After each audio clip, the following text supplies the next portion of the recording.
Assalamualaikum warahmatullahi wabarakatuh. Salam sejahtera bagi kita. Semoga semua sahabat diberikan kemudahan rizki dan kesehatan. Bila konten-konten pada channel ini dapat bermanfaat, mohon dukungan sahabat semua untuk subscribe, like, komentarnya, dan juga dapat di-sharing. Karomah Aba Anom menyadarkan tantangan Kiai Sakti pilih tanding. Kisah ini diterima dari mantan Ketua Yayasan Pondok Pesantren Suryalaya, perwakilan Sumedang, yang bernama Bapak Ece Juardi. Beliau menerima dari orang yang bersangkutan, yaitu Kiai Sakti. Diceritakan Bapak Ece Juardi, ada ulama yang dikenal sakti mandraguna tanpa pilih tanding, namanya Kiai Juret. Beliau sudah mengenal akan kemasyhuran dan keulamaannya Aba Anom, yang memiliki jutaan pengikutnya, dan terus berkembang sampai ke luar negeri. Suatu hari, Kiai tersebut memiliki rencana untuk menguji karomah Aba Anom dengan kesaktian yang dimilikinya. Kiai tersebut datang ke Pondok Pesantren Suryalaya dengan satu bis yang membawa 70 santrinya. Semua santri disebar di sekitar pesantren Suryalaya.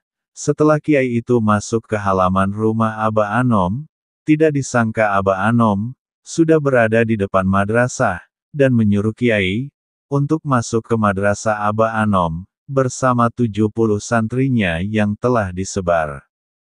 Kiai tersebut merasa kaget akan kasaf penglihatan batinnya, Mursyid TKN.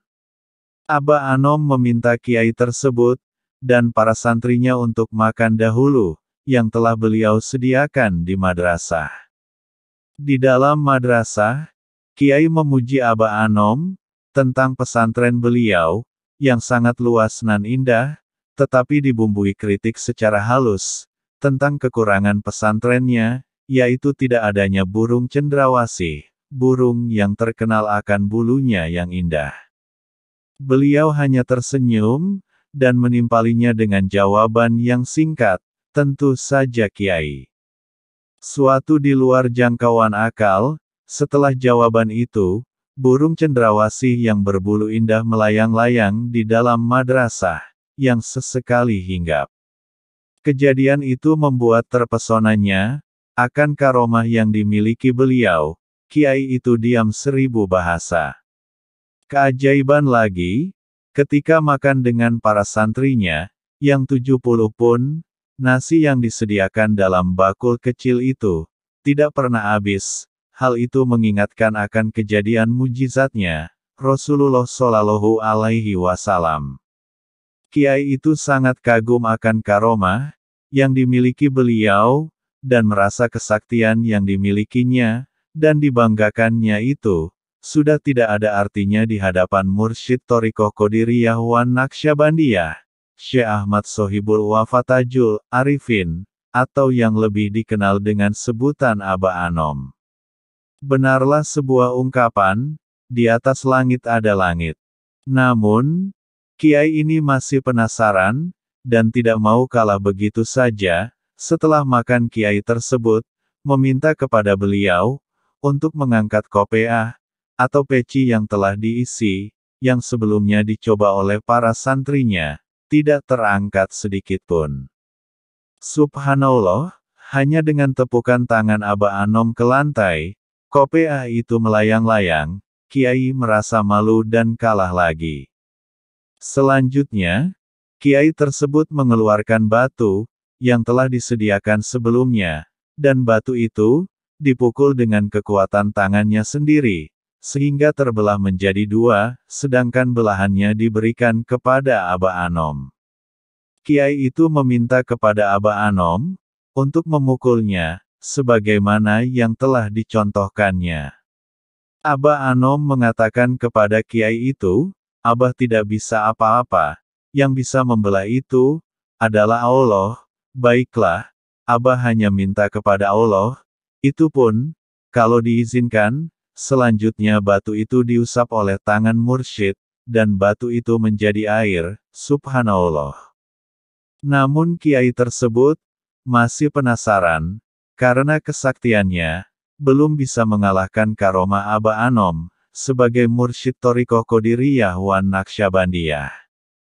Kiai mencoba menguji lagi karomah beliau dengan kelapa yang telah dibawa santri dari daerahnya. Kiai tersebut meminta yang aneh-aneh kepada Aba Anom agar isi dalam kelapa tersebut ada ikan yang memiliki sifat dan bentuk tertentu.